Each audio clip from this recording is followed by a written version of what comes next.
Alhamdulillah. Alhamdulillahilladzi ja'ala Islam dinur rahmah wa thamana min nabiyyin. Asyhadu an la ilaha illallah wahdahu la syarika lah wa asyhadu anna Muhammadan 'abduhu wa rasuluh la nabiyya ba'da. Allahumma shalli ala sayyidina Muhammad wa ala ali sayyidina Muhammad. Allahumma ij'alna ummatan wasatan alladhina saru ala nahjil anbiya'i wal mursalin wasyuhada'i wassalihin.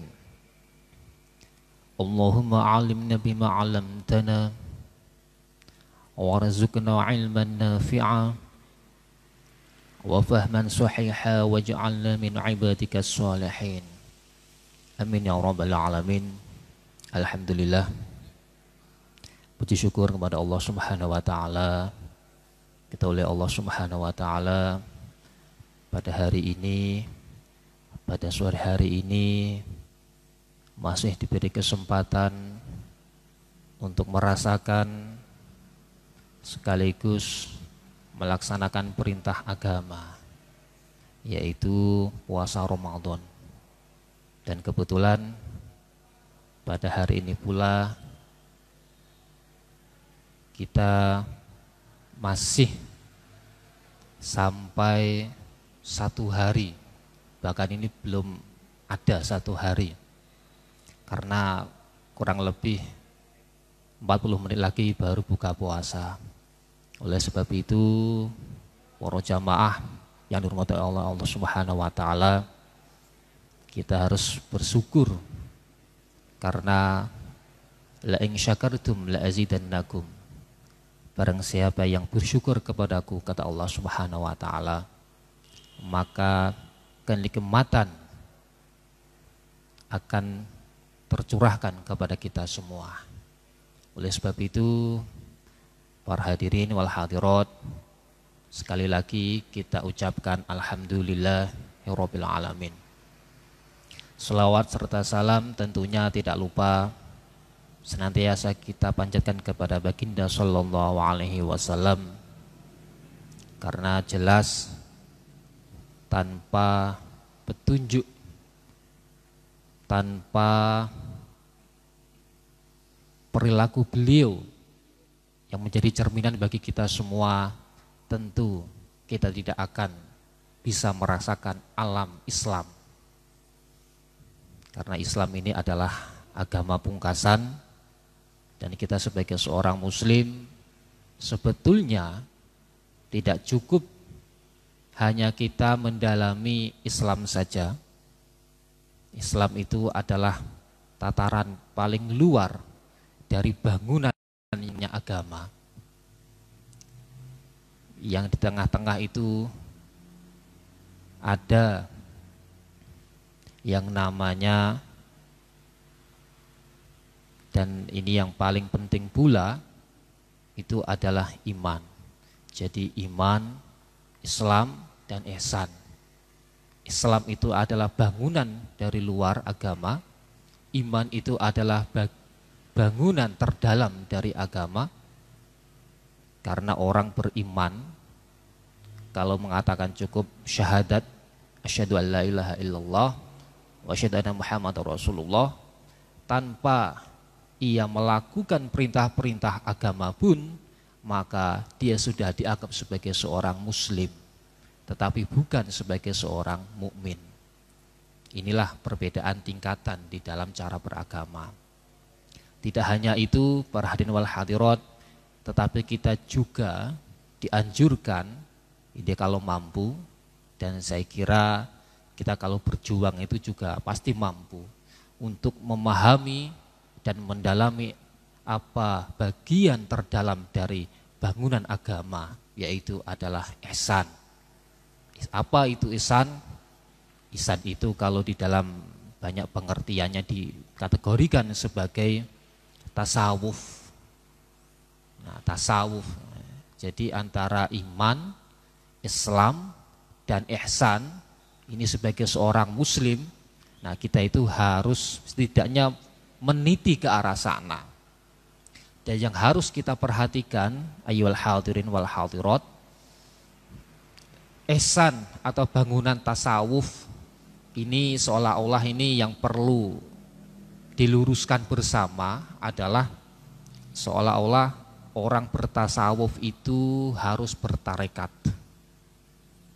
Orang bertasawuf kalau tidak bertarekat berarti itu tidak afdol, berarti bukanlah orang tasawuf. Ini satu sisi memang ada benarnya, karena kalau dalam olah rohani, kalau tidak diikuti dengan seorang mursyid, maka itu juga bisa menyesatkan. Tetapi yang harus kita catat bersama adalah bertasawuf itu, ini barangkali akan banyak perbedaan di antara para ulama barangkali, tetapi di dalam pemahaman kami bahwa menjadi seorang muslim, menjadi seorang sufi tidaklah harus bertarekat. Karena tarekat itu adalah sebagai pengikat. Inti daripada tasawuf itu adalah bagaimanakah seorang hamba itu mampu menta'alukkan dirinya, mampu mengkoneksikan dirinya dan hatinya itu kepada Allah Azza wa Jalla. Ini adalah intinya. Bagaimana caranya? Dalam banyak hal itu kita bisa melakukan aurat, dikir-dikir, banyak mengagungkan asma Allah, la ilaha illallah, kemudian Muhammadur Rasulullah, dan banyak melakukan amalan-amalan kebaikan. Ini adalah inti daripada tasawuf, sehingga di sini kita bisa mengatakan bahwa tasawuf bila torekoh tanpa torekot itu juga tetap absah. Memang yang lebih afdolnya itu adalah bertasawuf juga mengikuti tarekat. Orang-orang masyarakat kota misalkan, kalau masyarakat metropolitan di Jakarta, Surabaya, atau bahkan masyarakat kita, para pegawai misalkan, kalau mendengar kata tasawuf, masuk tasawuf harus bertarekat, lari mereka. Inilah kemudian gagasan-gagasan bahwa bertasawuf tanpa tarekat itu sudah menggejala. Inilah sebetulnya yang harus kita wacanakan. Ini terkait untuk memahami dimensi tertinggi, dimensi terdalam dari bangunan agama itu.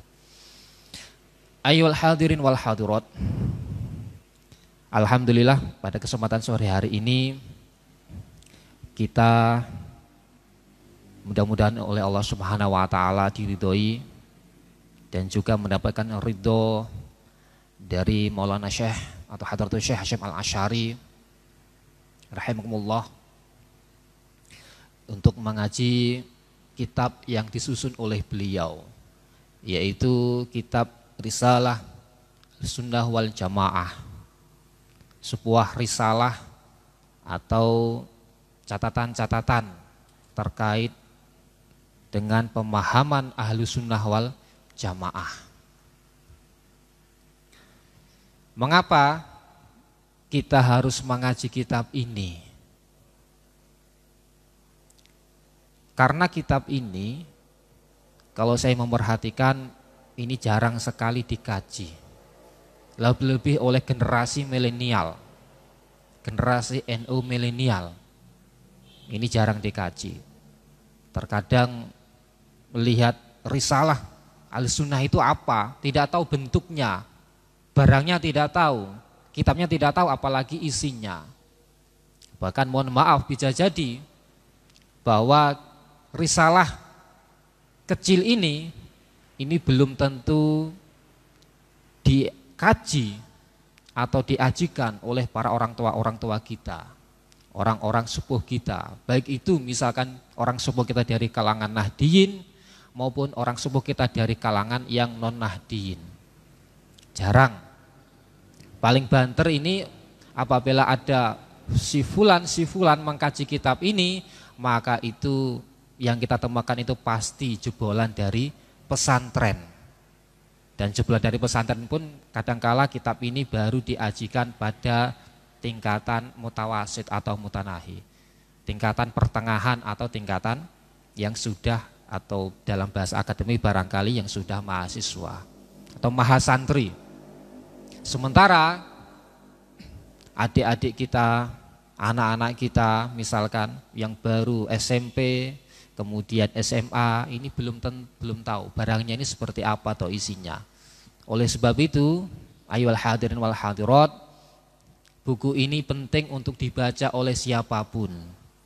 Dan juga tidak hanya penting dibaca oleh warga Nahdliyin, tetapi juga penting dibaca oleh mereka yang tidak berlatar belakang Nahdliyin.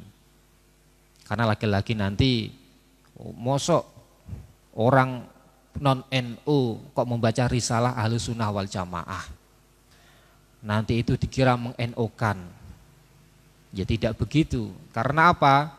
Karena risalah Mbah Hasyim Al-Asy'ari ini ketika sudah keluar menjadi sebuah karya, maka dia berhak dibaca, dikaji oleh siapapun, dan juga berhak untuk dikasih catatan-catatan, dan juga berhak untuk dikembangkan. Karena selama ini, mohon maaf, barangkali kita akan melihat bahwa risalah Mbah Hasyim Al-Asy'ari adalah risalah yang sangat sakral.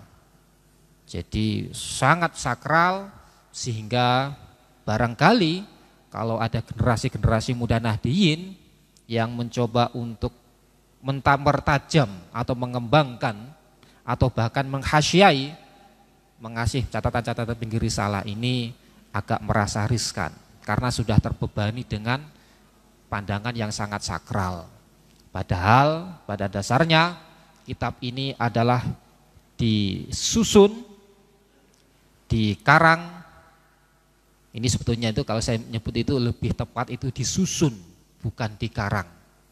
Disusun dalam situasi, dalam waktu tertentu. Kenapa yang pertama itu disusun? Jadi kitab ini memang, ini masih mukadimah, ayyuhal hadirin wal hadirat.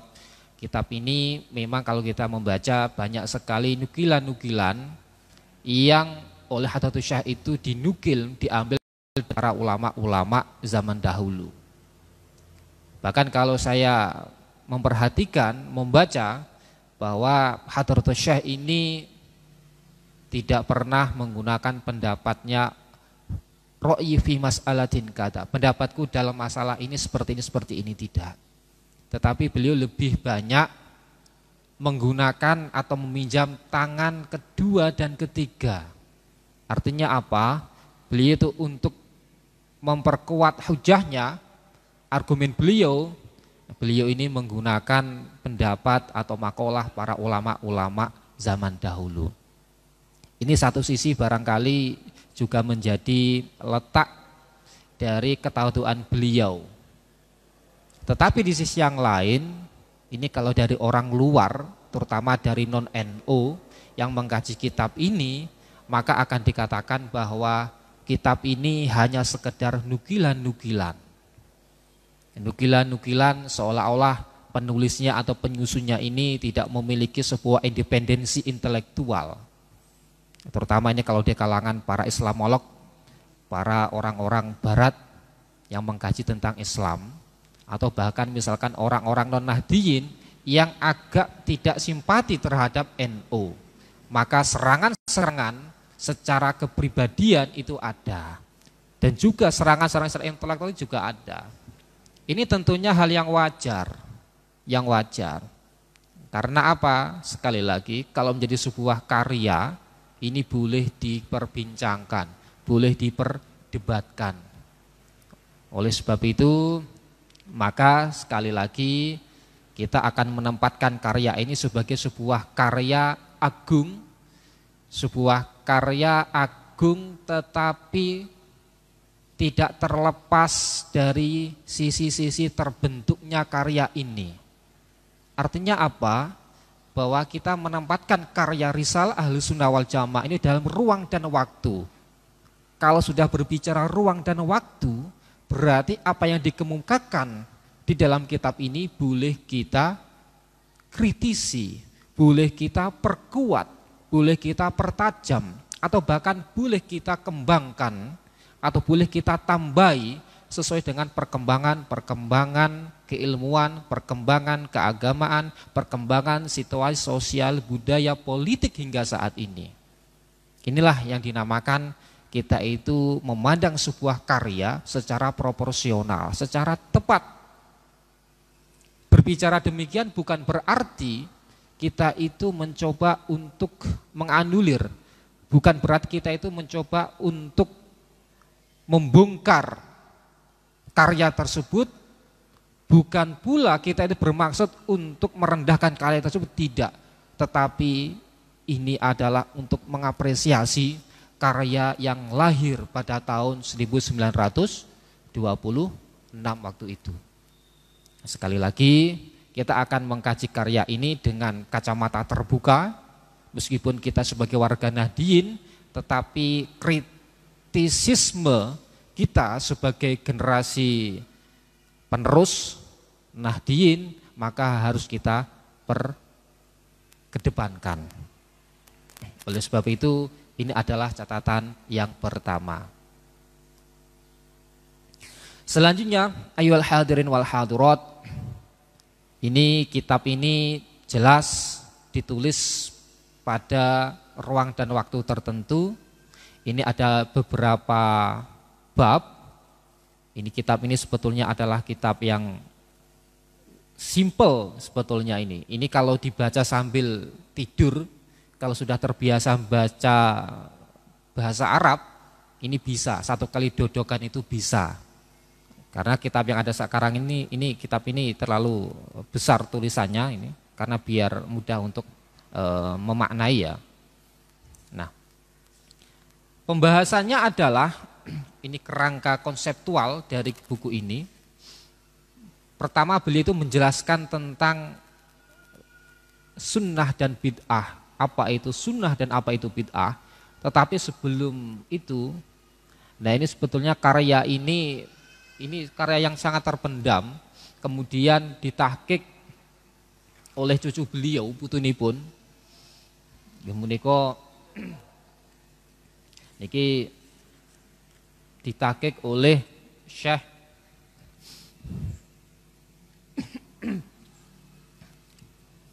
Saisyom ya.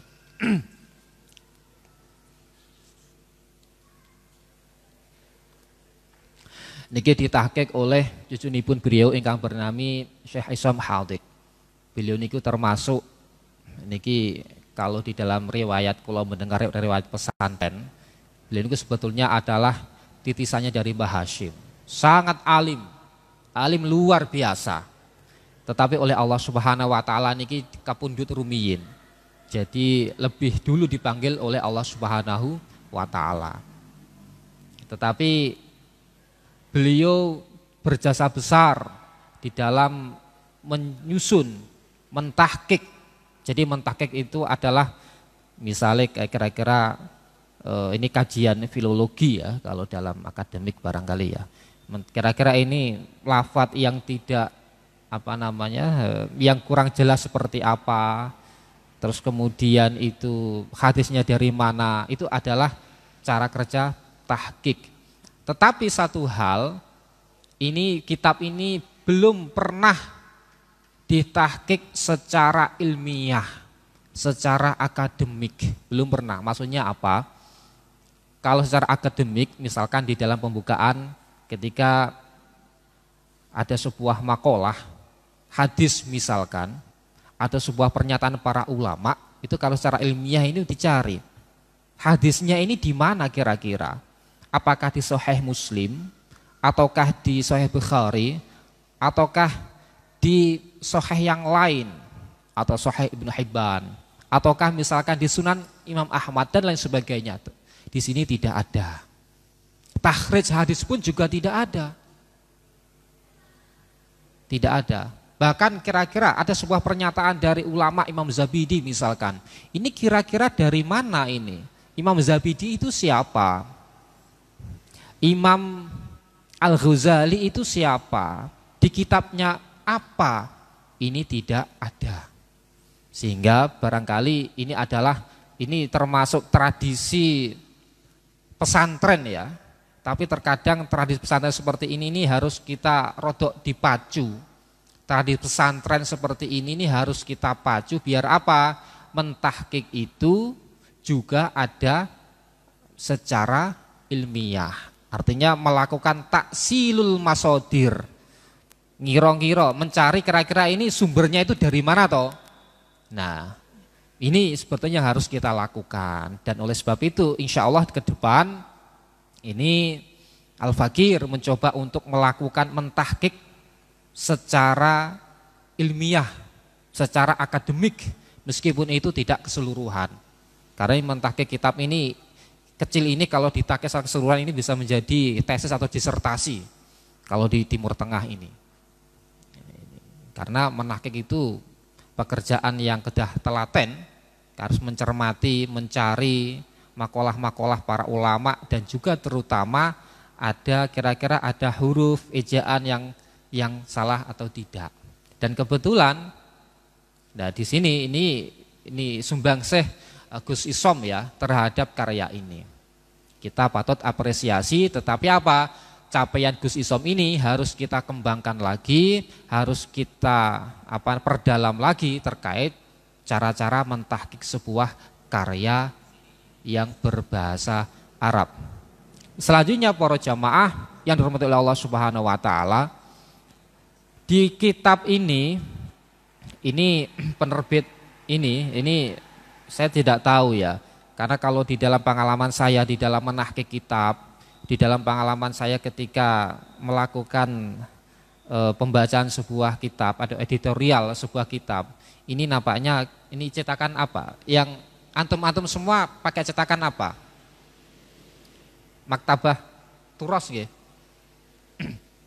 Maktabah Turos gini di dalam beberapa kasus ini ada beberapa yang kurang redaksinya, kemudian ada yang perlu dibenarkan. Ini barangkali kita, dan kebetulan saya juga menggunakan referensi itu, kersane nopo, kersane ini ada yang salah kita betulkan.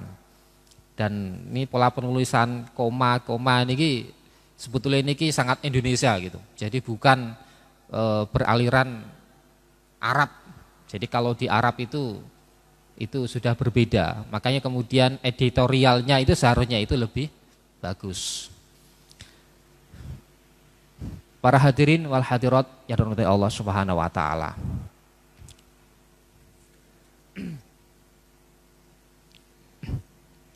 Nah, niki langsung mawon nggih.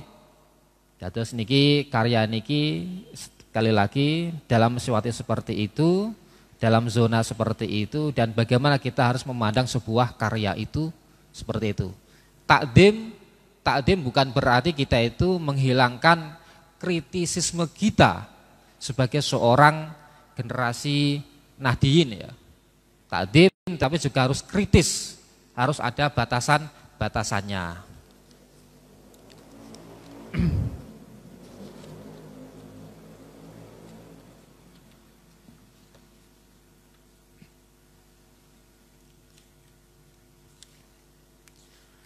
Kita mulai.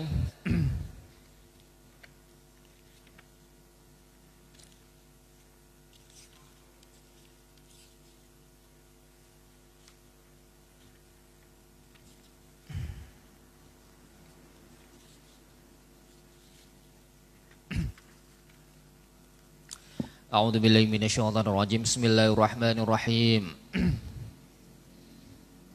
Terbiasa nggih damel makna gandul nggih. Nek mboten terbiasa nggih mboten napa-napa. Niki tradisi pesantren yang sebenarnya nggih tidak boleh dihilangkan. Bismillahirrahmanirrahim. Niki kita mengawali saking niki sedasa menit malih niki kok no wanggung niki. Pripun niki? Bismillahirrahmanirrahim. Hamdan wa tamjidan liman qala fi kitabihil mubin wa huwa asdaqal qailin. Bismillahirrahmanirrahim.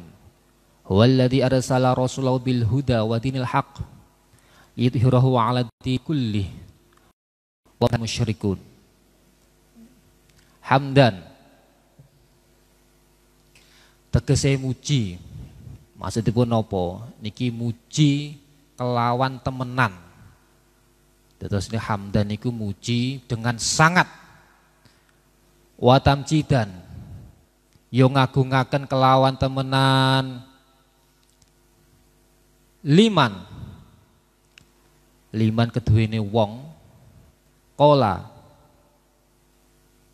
ingkang ngucap sapa man fi kitabihi ing dalam kitab man al-mubin kang jelas. Niki maksudipun napa? Niki benten nggih di dalam redaksi bahasa Arab ada perbedaan antara kata al-mubin dengan al-wadih. Jadi wadihun itu kan jelas. Al-mubin itu nggih jelas. Perbedaannya nopo? Kalau al-wadih niku pun pertelo, jelas. Tetapi kalau al-mubin itu sebuah kejelasan yang sifatnya adalah aksiomatik. Jadi kalau aksiomatik itu berarti nopo? Ora iso diotak-atik. Niku al-mubin. Oleh sebab itu kalau di dalam tradisi para ulama-ulama kita, kalau itu mengutip ayat Al-Qur'an, berarti engkang menyampaikan Al-Qur'an itu sinten? Pertama itu kan dari Allah Subhanahu wa taala. Lek pun saking Allah Subhanahu wa taala berarti niku sampun sangat jelas. Kejelasannya itu lebih mengarah kepada aspek hujjah wa burhan. Aspek nopo? Aspek hujjah. Bahwa kalamnya itu tidak ada kebatilan. Niku kata menggunakan kata al-mubin. Kalau al-wadih niku pun jelas nggih, berarti biasa-biasa mawon. Ngoten nggih, niki perbedaanipun antara kata al-mubin dengan al-wadih. Wa huwa lan utawi man, maksudnya man di sini itu adalah zatun jalalah atau Allah Subhanahu wa taala. Astaqul qailin niki dados napa? Dados khabar. Iku luweh bener-benere al-qailin. Al-qailin itu berarti napa? Pira-pira ucapane wong. Dados niki wa huwa astaqul qailin, Allah Subhanahu wa taala itu adalah zat yang ucapannya ini sebenarnya enggak tepat kalau ucapan. Kalamnya itu benar. Benar itu berarti apa? Niki berarti kebenarannya itu tidak bisa diganggu gugat.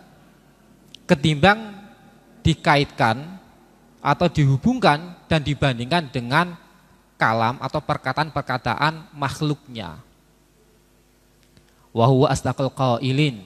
Kalau misalkan panjenengan niku sering mendengar para dai, para ustadz, para pencerahnya atau bahkan para khotib, wa huwa astaqul qailin. Oh, berarti dia adalah zat yang maha benar kalamnya. Nopo kalampun ingkang maha benar niku?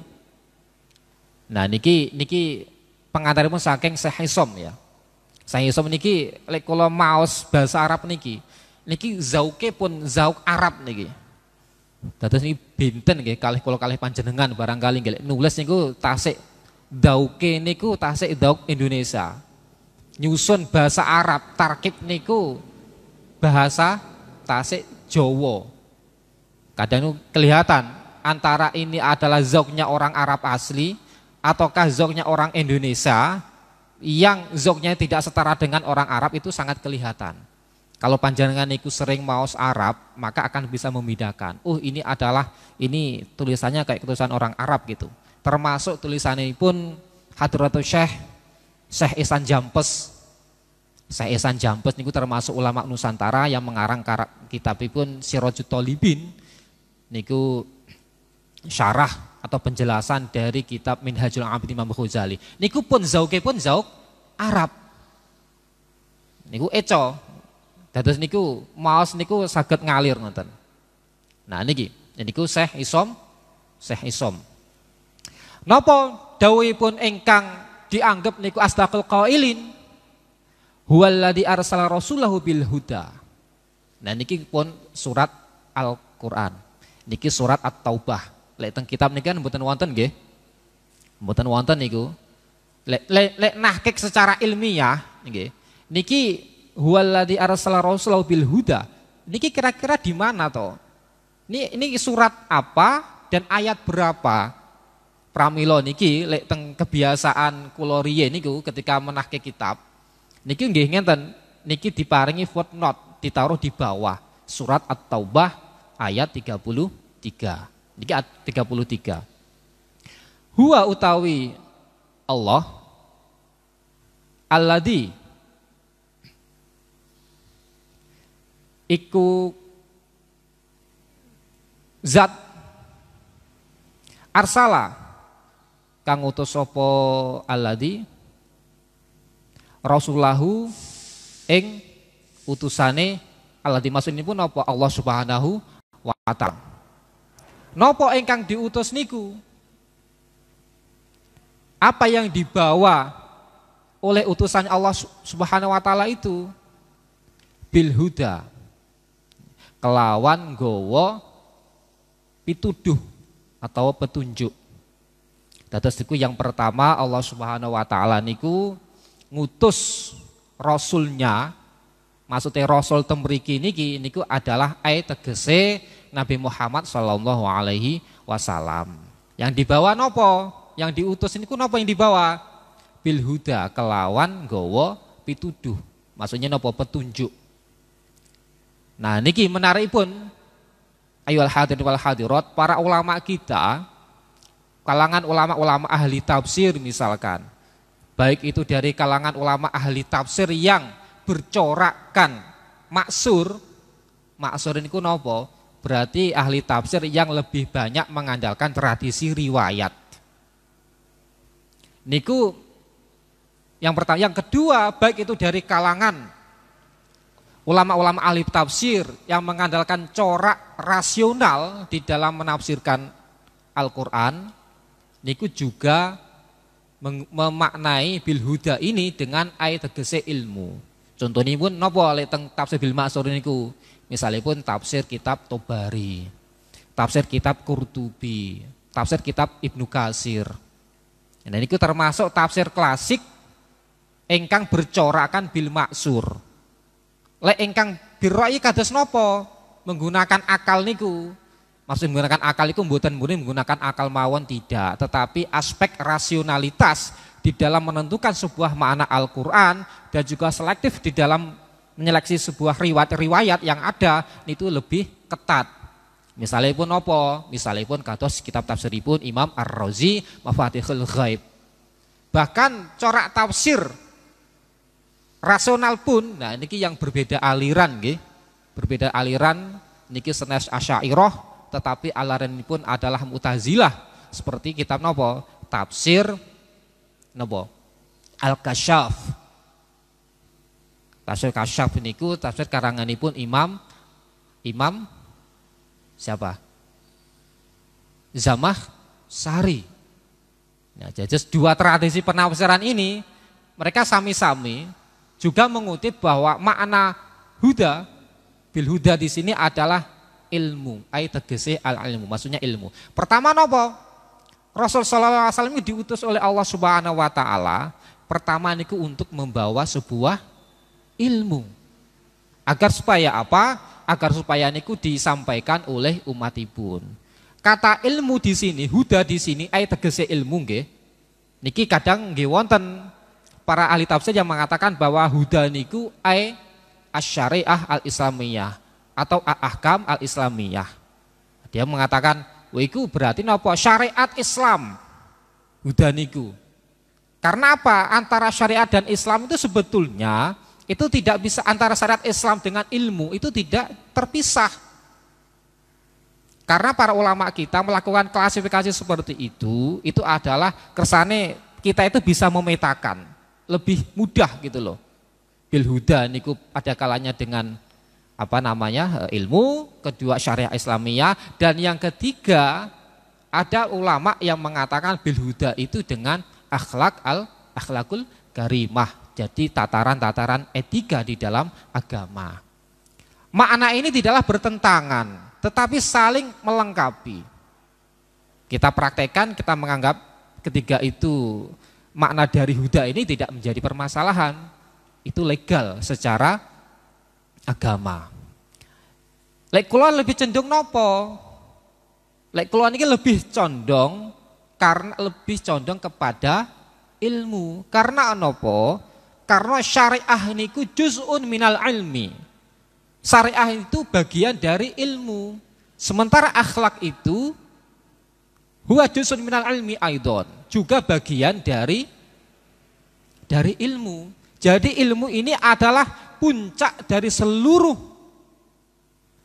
keilmuan, seluruh etika yang ada di dalam Islam. Niki sampun maghrib nggih. Sampun maghrib nggih sampun. Ayolah hadir wal hadirat, insyaallah kita lanjutaken benjang, mugi-mugi biji niki saged istiqomah anggenipun kita ngaos. A'udzubillahi minasyaitonir rajim. Bismillahirrahmanirrahim. Allahumma shalli ala sayyidina Muhammad wa ala ali sayyidina Muhammad sayyidil awwalin wal akhirin walhamdulillahirabbil alamin. Allahumma razuqna ilman nafi'a wa fahman sahiha waj'alna min ibadika sholihin waj'alna min ibadika sholihin waj'alna min ibadika sholihin. Rabbana atina fid dunya hasanah wa fil akhirati hasanah wa qina adzabannar. Subhanaka rabbika rabbil izzati amma yasifun wa salamun alal mursalin walhamdulillahi rabbil alamin. Afu minkum. Wassalamualaikum warahmatullahi wabarakatuh.